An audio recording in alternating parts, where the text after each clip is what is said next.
Hi, how you doing? Well, we've had a really super rainy week this week. Since Sunday, we've had 60 millimeters of rain. That is about 2¼ inches. And it didn't all come at once, although the majority of it, 50 millimeters of it, did come over a 2-day period on Tuesday and Wednesday. And it was quite a welcome rain by me because I was digging in the perennials the other day, and I did see it was quite dry, especially in the backyard. So I was happy to see that soaking rain that didn't all come at once and drain away to where it couldn't be useful. It did just come down as a nice rain. It didn't come with a big wind or storms, or I mean, some of it had some lightning and thunder involved, but nothing damaging. So I was happy to see that. I know some of you have had some damaging rains and floods and such. Anyways, after that rain, now we are dealing again with quite windy weather and cool. At the moment it's 10 degrees outside. So I'm back in the greenhouse, and I actually thought I would do some perennial work in the greenhouse today. And I'm in a position where I have to hold perennials. I can't get them planted right away, and so I thought we'd talk about that a little bit today, and I'll show you some of the things that I'm going to do with some of them, just so that they stay healthy and keep on growing before I can get them planted in the garden. My name is Sharon, and I garden in East Central Saskatchewan, Zone 3.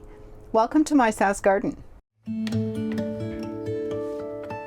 So the weather has not been great for working outside all week. I did manage to run out yesterday in between the rains and get some hand weeding done in the vegetable beds, but that soil is so wet that I don't want to step in anything. I don't want to step in any of the perennial beds, and my perennial beds are deep, and so I basically have to step in them. The other thing for me is, especially in the backyard, some perennials are still emerging.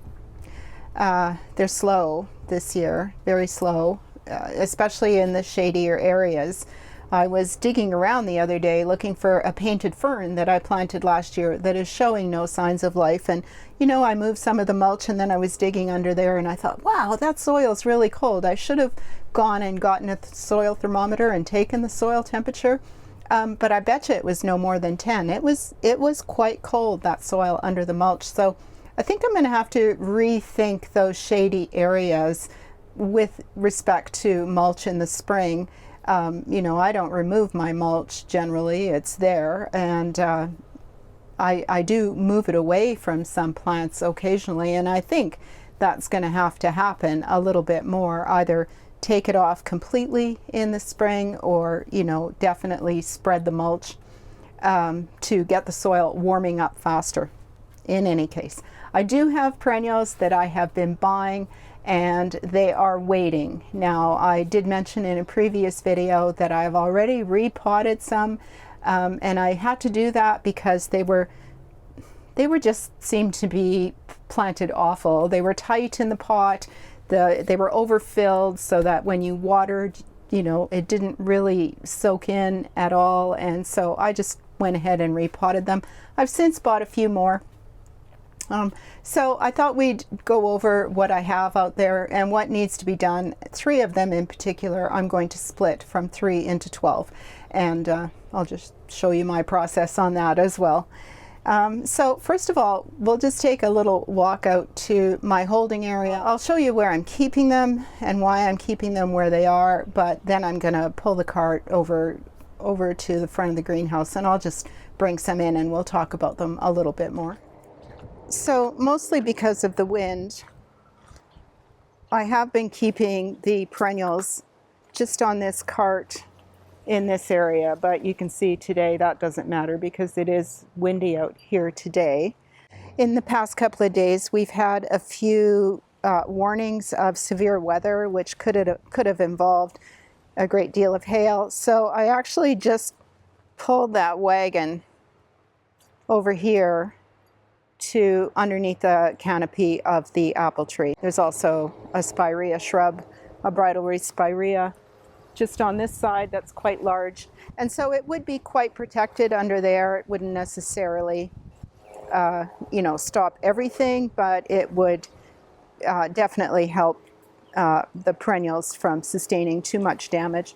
So they've been sitting here mostly because of the wind was most often from the southeast, and this was the most protected area that I could find. Also quite shady, but pockets of sun in the afternoon. So the first thing I bought was a bunch more heuchera. I'm determined to get these to grow well in the backyard. That may be a test of patience and some losses. I know I've lost a couple this year. Actually, I lost one last year after a great big rain.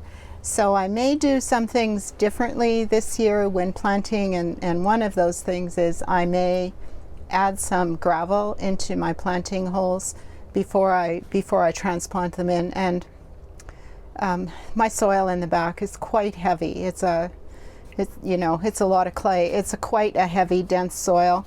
And although I did plant last year when I planted, I did amend with quite a bit of compost in the planting holes, but I think maybe I will amend with some gravel just to increase that bit of drainage. I'm also going to pull the mulch away, not mulch right up to the plant. I'm going to give it room to breathe around that plant. I don't think they need to be kept as wet as I have been led to believe.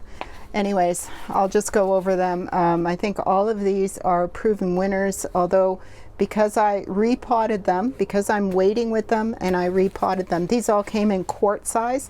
And as I said, I wasn't fond of the sort of bark mulch that they were planted in, and so I've transplanted into these. They do look actually a lot happier since I did that. And this one, I love the color. This one is called Peachberry Ice. It shows up so nicely in the backyard, even sitting far away, you can see that color. And that's just a nice leaf color that should last all season long instead of a perennial that has, a big wow factor while it's blooming. I picked up another Peachberry Ice that I already have. I actually picked up two Peachberry Ice. I thought that I bought one called Toffee something, but apparently I must have found another Peachberry Ice because they are both that, and both transplanted from those quart-sized containers that they were in. And I transplanted these probably 2 weeks ago, I'm thinking at least. And as I said, they've really perked up. They're looking great.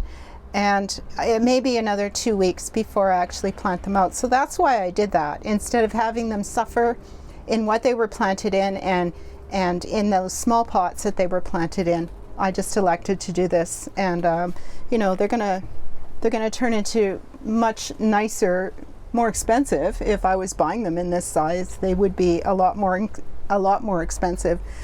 I think I bought them at Home Depot, and I think they were $7.99 in those quart-sized containers.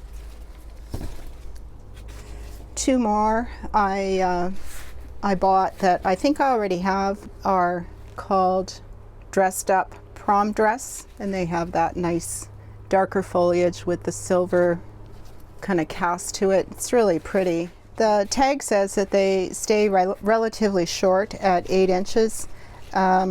And again, I'm just not certain if this one did winter. I think it did. I think I see this one coming up in the backyard, and I don't remember how many I planted last year. I'd have to check.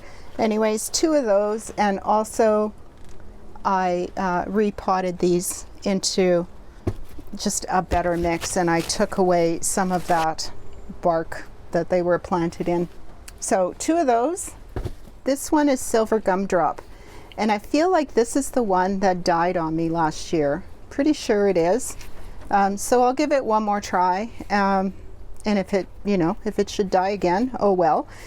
This one was also these were all $7.98 or $7.99, I think, at Home Depot.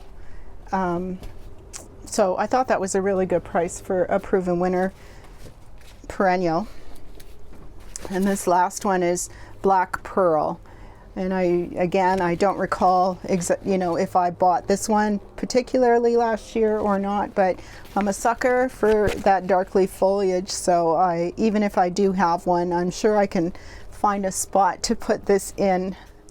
Speaking of being a sucker for dark foliage, I found 3 more plants that actually I had been hoping for. This one is a bugbane, or black cohosh, or Actea simplex. In my wish list video, I talked about getting one of these, and I think I said I wanted Actea racemosa, but at the same time, I thought there was some confusion when you look it up. Sometimes it's referred to as Actea racemosa, and sometimes it's Actea simplex. Anyways, this cultivar in particular is called brunette.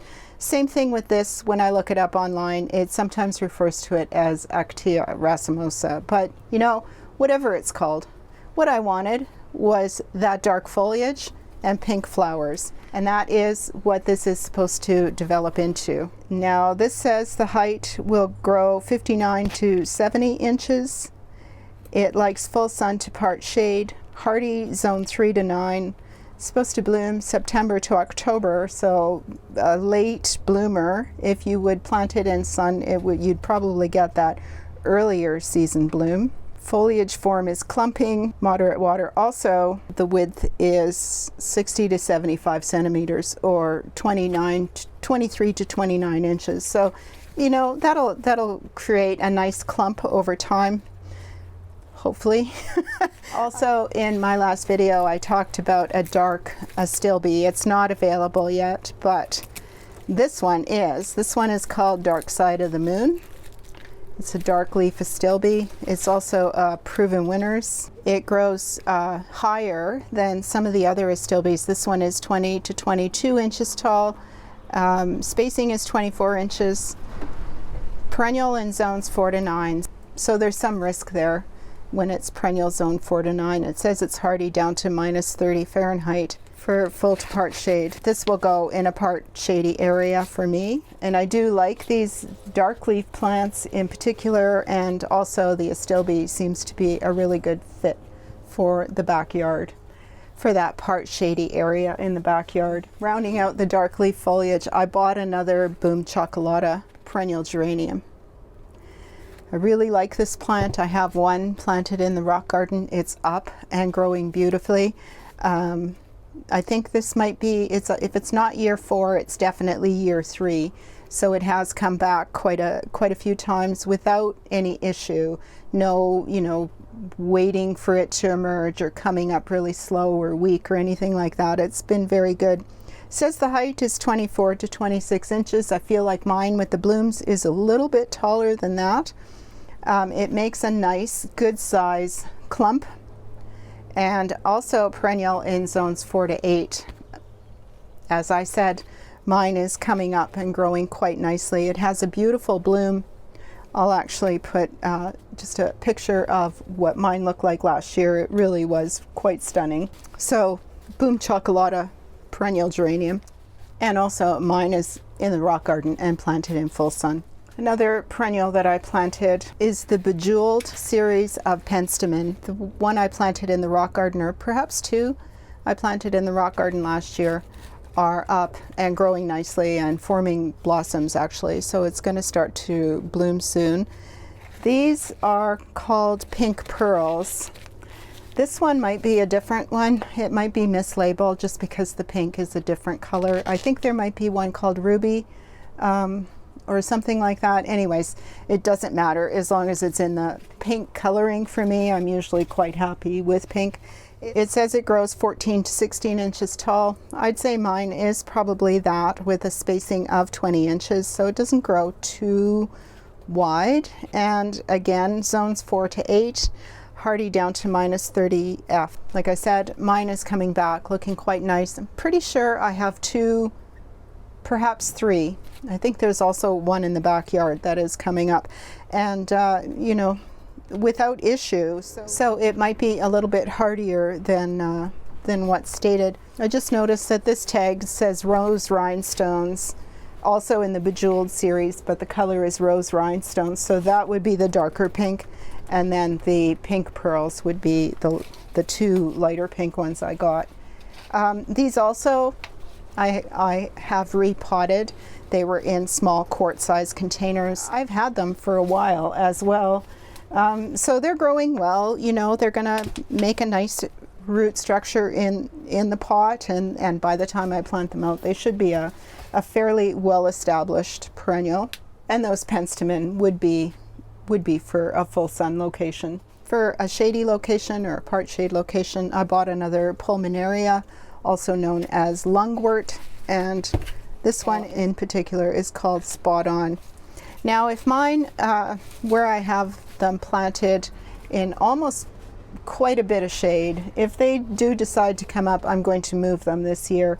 And this one, as well as if I get a chance to move the others that are really taking their time coming up, then I'm going to move them over onto the back border where there's, you know, where it's part shade instead of as much shade as those currently get with that really cold soil. And that was also the area that experienced some flooding in the spring.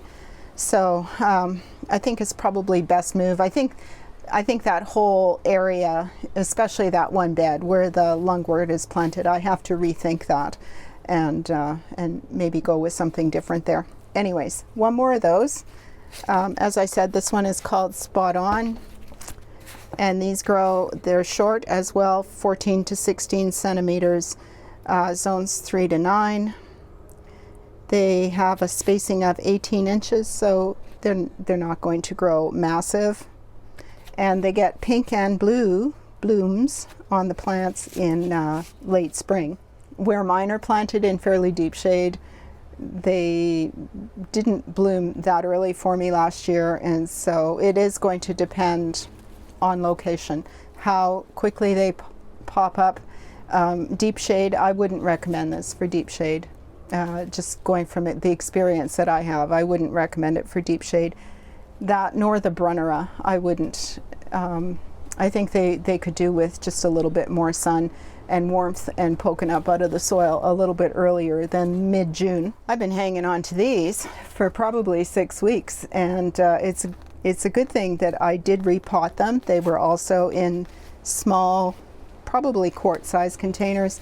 These are lupins. They're called Mini Gallery Red, and I bought them for the color and the vigor of the plant. They were very healthy looking. What I am going to do, just while I have them here before I put them back out, is they're producing some pods, seed pods, and I don't want that to happen while they're in the pots. And so I'm just going to clip those off.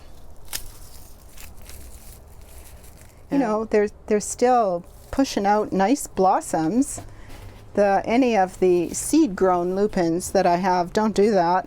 They don't continue to blossom.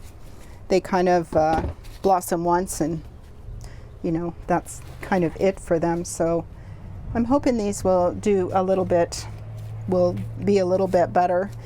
It says on the tag, these are from Vanstone Perennials, that they are zone 3, and that they should bloom from May to July, and that this is more compact, more floriferous, and earlier blooming. They love warm sunny days and cool nights. Well, they're definitely getting the cool nights. We have had some nice warm sunny days, but for the most part we have been getting some pretty cool nights, and it's going to get even cooler. I think tomorrow's low is predicted to be 6, so that's pretty cool. I potted up bare root to Stilby a couple of months ago. I got a package from Costco online, and in that package were 3 pink, 3 red, and 3 white, and that refers to the blossoms. And so I've had them growing in this size container since I potted them up. They spent all their time outside after I potted them up. I think all their time. They spent the weekend in the snowstorm outside, and so they're doing well. Again, these are going into the back north border, and You know, I'm going to have a big marathon planting day one of these days, where I'm going to go in and just decide on where all of them go and get them all planted all at the same time. But in the meantime, all of them are doing quite well in these containers. They're growing well, they're not stressing or anything like that, so they're doing okay. I have a bunch of these sedum starts out there that these are going in the front yard, and I think that I can go ahead and plant these anytime. I actually don't need to step into the bed to get that done. But now I'm thinking I'd like to actually add a little bit of catmint in there too, so that cat's pajamas catmint in particular, and so I just might have to wait just a little bit until I can find some of that catmint to add in with the planting.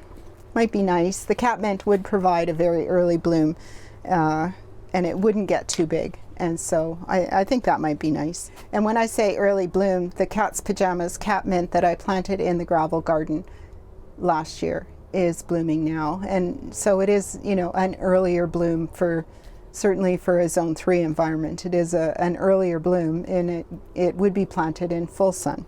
And I still have some of these, I think there's 3 left of these Max Fry geraniums. I did plant some into the gravel garden last week. I did get some perennial planting done in the gravel garden just before the rain, so that was, you know, a nice timing for sure.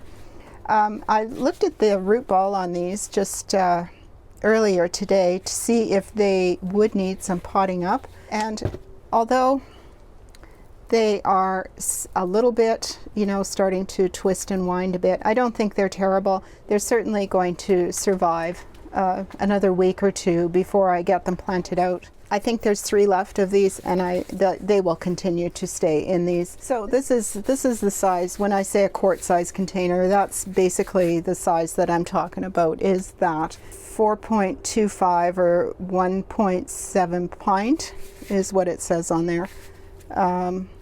Anyways, I always refer to these as quarts. Probably not a full quart by the looks of it. And I wanted more giant fleece flower, which I did find the other day, so I picked up 2, and these are going to get planted in that north border, but further toward the fence, where the shade of the willow trees aren't really casting much shade. So these will be, although they're going to be in the north border, they're going to actually have more sun. I love giant fleece flower. I have one. I planted it, I don't know, 5-6 years ago. It's quite huge already, and they are very long-lived. When I look around at the ones that are planted in the neighborhood, in particular the one that is across the street from me at my neighbor's, it is massive. It's probably, I don't know, it's probably 15 to 20 years old, I'm sure, and I think it must reach 7-8 feet in height, easy, and the spread has got to be 5 feet. So you need a lot of space for these to grow. They're a big, very big, imposing perennial. Otherwise, I think, you know, the one that I have, I don't really baby or anything like that. It just does what it does, and I just love it. So when the trees came down along the fence line, I thought, well, this is what I'll plant instead. I did plant one shrub back there, high bush cranberry I did plant, and so I think these will go on either side of that shrub.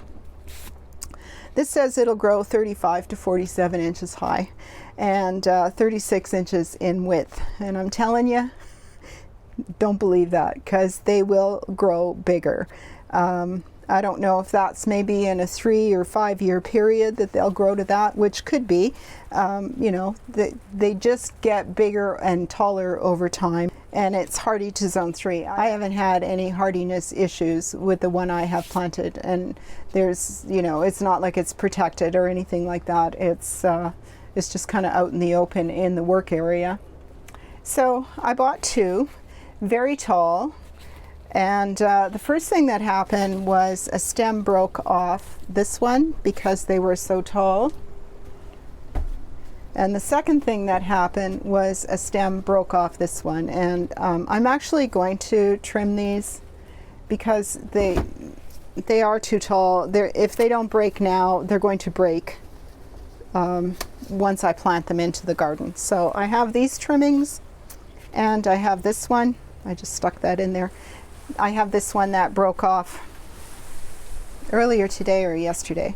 I forget now. And with the stem that broke off a couple days ago, you know, you have nothing to lose by trying. It's either throw that stem out or try to make another plant. And so that's what I did. I put a bunch of cuttings into a pot of soil, and I'm leaving it just on the north side of the greenhouse where it gets a little bit of protection. I'm going to keep it fairly damp, although not sopping wet. So I thought I'd just show you what I'm going to do, how I'm going to go about doing that. We'll do that now before we go on to some other stuff. The reason I think that it might work is because I did that with this last year. This is a luminary prismatic pink phlox, and that's exactly what I did last year, was just stuck a branch in soil and waited and hoped for it to root, which it did. When you have nothing to lose, you know, I'm not saying go ahead and cut your plant to bits, but if it breaks off, many of these types of plants, especially these that have these kinds of nodes that look like they're gonna, you know, root quite readily, I think it's worth it. So I'm just going to turn on the overhead camera so we can get a good look at what I'm doing here. It's really just a matter of good moist soil to start with. This soil that I have here is just an all-purpose Pro Mix. So here's one of those pieces that I just cut off, and the first thing I'll do is cut off the blossoms. We don't want to keep those. And if it's going to send out roots, it'll send out roots from these nodes, and you can see that the stem is a hollow stem. I'm going to cut it just below that node, maybe like a centimeter, not even. And I'm also going to utilize this as well. So this and this will be into the soil, and this one I'm going to cut just above that node. One of the problems with a plant when you try and take cuttings is it wants to rehydrate all the leaves that it has, all the green that it has, and so we want to help it by taking off a good portion of those leaves. And so you just kind of cut them. At the same time, you still want some leaf. In this case, because this one is going to get pushed far down into the soil, I'm going to take all those leaves off, as well as that little bit of stem.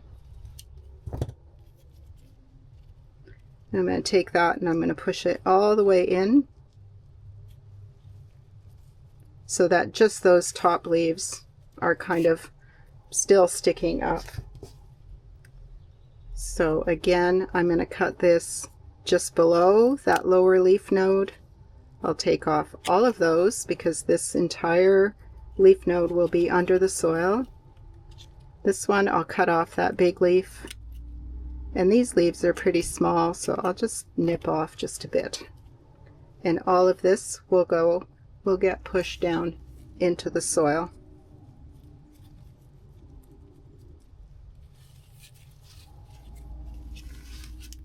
In the other pot, you saw that I had quite a few cuttings in there, and so I'll do the same here. I suspect that they will not all root, if any. I don't know if they will, but you know, it's worth a try, especially if you want more of these plants.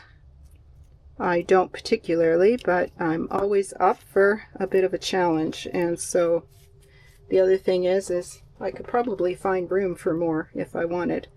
So again, we have a node right there and another one there. We're going to push this one all the way into the soil, just up to that second node. This is the branch that fell off earlier, and I didn't trim anything off or anything like that. So that's why it's looking quite limpy. So there's the one node, the second node, cut just above that second node. Cut those big leaves off and trim anything else down to half. This might have been out of the soil for too long, we'll see. So I'm just going to fill that up, fill that pot up with cuttings. And you never want to use anything, a cutting that has a bloom on it, because that's just too much for it to sustain while there is no root. And so hopefully those 2 pots of cuttings take. They will just go back on the north side of the greenhouse. It may take 6 weeks for them or more to root, if they're going to root. I'm just going to have to make sure that they stay watered. I think a little bit warmer temperature might help, but not hot like in the greenhouse. That would be too much for them, because they would be trying to, you know, rehydrate their leaves a little bit too much. So I'm just going to have to make sure that they stay watered, and I'm just going to treat them the same way as I did the phlox. And that's exactly what I did last year. Also for those sedum cuttings, which is exactly what I did last year as well. I just took some tip cuttings, stuck them in the soil, and kept them on the north side of the greenhouse until they rooted. After they root and they're growing some, then you know you can treat them a little differently. And these, if they should root, and what I'm going to watch for, probably for the most part, is roots reaching out the bottom, because they would have fairly extensive root system. Not sure what these have. I'm not going to repot these because I do intend to, so you can see roots coming out the bottom. I do intend to get these planted sooner rather than later. It's a great time with that soil being as moist as it is. Boy, these are stuck in there. Yeah, see, it's got a fairly, you know, aggressive root system. It doesn't run or sucker in the garden. It just gradually increases to a very large size, but you don't have to worry about it growing 4 feet away or anything like that. All right, the last thing I want to talk about is sweet woodruff. I bought 3 pots of them. Now, these were not something that I had intended to buy, but you know, to be honest, I never even thought about them. I know all of the issues with these, that they are going to continue to spread, which is what I want. They are going to also be for the backyard. I also read that they are spreaders, but that they're easy to maintain and pull up sections that you don't want. But I think I'm going to use this as a border on the north side, in the area that we extended a bit. And so, you know what, as I said, this wasn't even a consideration or a thought, or sweet woodruff was never something that crossed my mind, or nor that I knew about. But I was walking through the garden center at Canadian Tire, and I smelled this, and I thought, oh, what is that? It just smells so great that I wanted that. I wanted that smell in my yard. And then when I found this, when I found the culprit of the sweet smell, I started looking at that really fine, beautiful leaf texture. The blossoms are going to be kind of white. I think they're pretty much done blooming in here.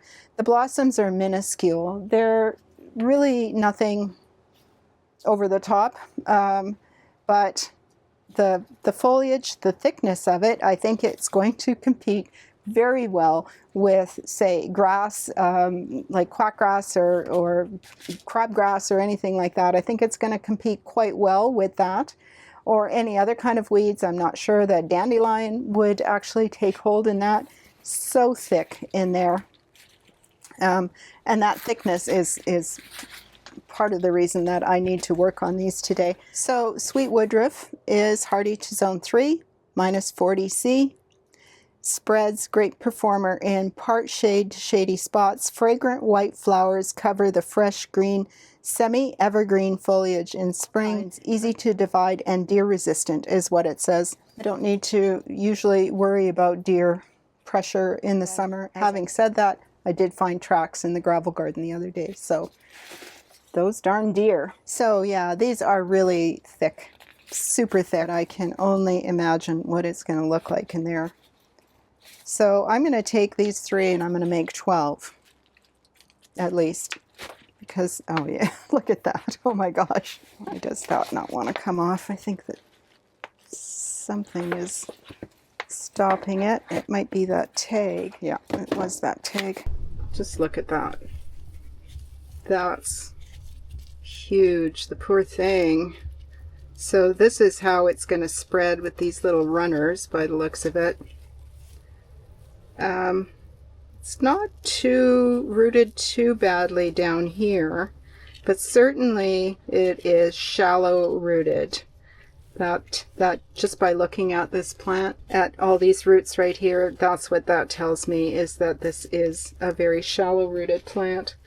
So I'm just going to take off some of that from the bottom. Don't need that. And then I feel like I am not going to be able to pull this apart or cut this apart, so I'm going to get a saw. I think that should do the trick. So I also brought my Felcos just in case I need to clip something. All right, let's see what kind of damage we can do here.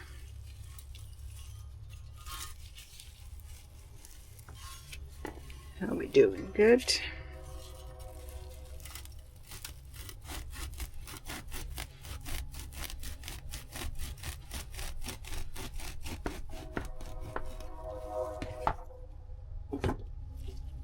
Now that worked.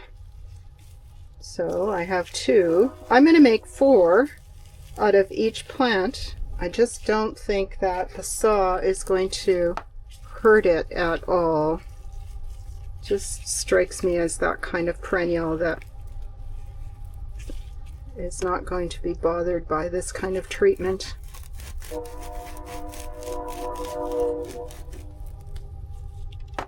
So I'm going to make 4, but honestly, if you wanted to go again, you know, each of those 4 could probably be divided into 2 again if you needed a whole lot to do a big, you know, a big planting. Really, one of these plants, one of these big plants, could be divided into 8 quite easily. There's 2, and here's going to be another 2, and then we'll pot these up, and then I'll deal with the other ones later.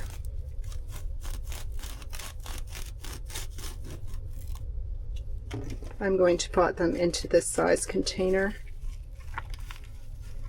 which will be just about perfect, I think. I just absolutely love the smell of this. So it's going to be just a matter of potting them up into some of this soil mix. Just going to tease those apart just a bit so that they don't, so that they know that they're supposed to grow somewhere else.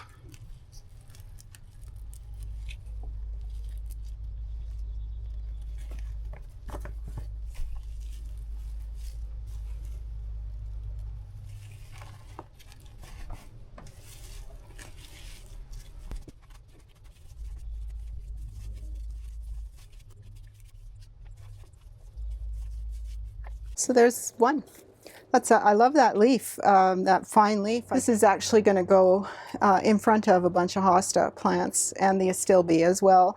But you know, I think that the difference in leaf texture is going to look really interesting along with the hosta.